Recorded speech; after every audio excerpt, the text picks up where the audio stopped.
Assalamualaikum warahmatullahi wabarakatuh. Nama saya Zahra Safa Aulia dari kelas R1C Prodi Pendidikan Bahasa Indonesia. Saya akan beresensi buku yang sudah saya baca yang berjudul Akibat Orang yang Meninggalkan Sholat, karya Abu Muhammad Ibnu Shalih bin Hasbullah. Buku ini menjelaskan balasan dan akibat bagi orang yang meninggalkan sholat dan balasan bagi orang yang selalu menunaikan sholat tepat waktu. Dalam buku ini dituliskan bahwa sholat merupakan kewajiban yang mulia setelah dua kalimat syahadat. Barang siapa menegakkannya, maka ia telah menegakkan agamanya.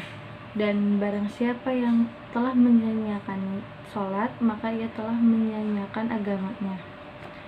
Dalam Quran Surat At-Taubah ayat 11 disebutkan bahwa Allah Subhanahu wa Ta'ala telah menetapkan 3 syarat agar dikatakan sebagai saudara seagama. Yang pertama, bertaubat dari syirik. Yang kedua, menegakkan sholat. Yang ketiga, menunaikan zakat. Apabila mereka telah bertaubat dari syirik namun belum menegakkan sholat dan menunaikan zakat, maka mereka belum menjadi saudara kita seagama. Padahal persaudaraan seagama tidak dihapus dari seseorang kecuali dengan sesuatu yang mengeluarkannya dari Islam. Secara keseluruhan, sholat merupakan sarana ketentraman dan kedamaian dan kebahagiaan di dunia. Sholat juga yang dapat menjauhkan seseorang dari kekejian dan kemungkaran. Orang yang meninggalkan sholat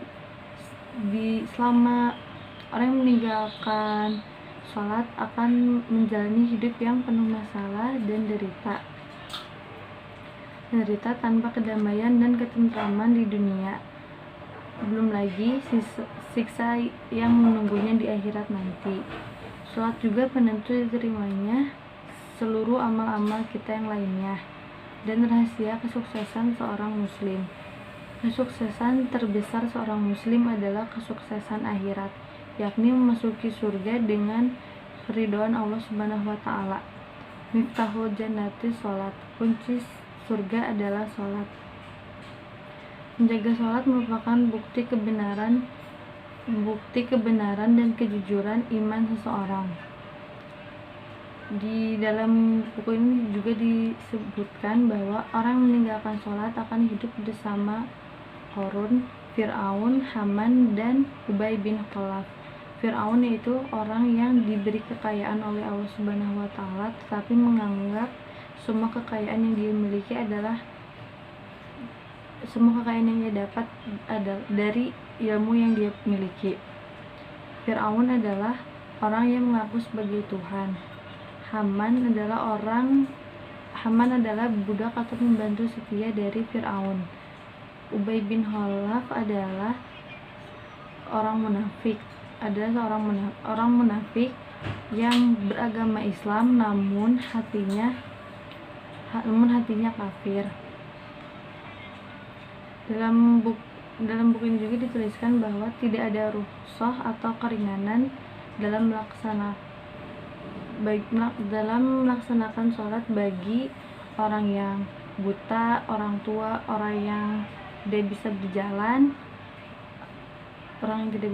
berjalan selama mereka masih mendengar suara azan, maka mereka diwajibkan untuk melaksanakan sholat,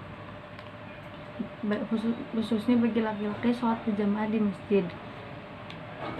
Allah Subhanahu wa Ta'ala memberi keringanan kepada kita apabila kita tidak bisa melaksanakan sholat sambil berdiri, bisa melaksanakan sholat sambil duduk, berbaring. Jika tidak kuat, bisa melaksanakan sholat dengan isyarat atau kedipan mata.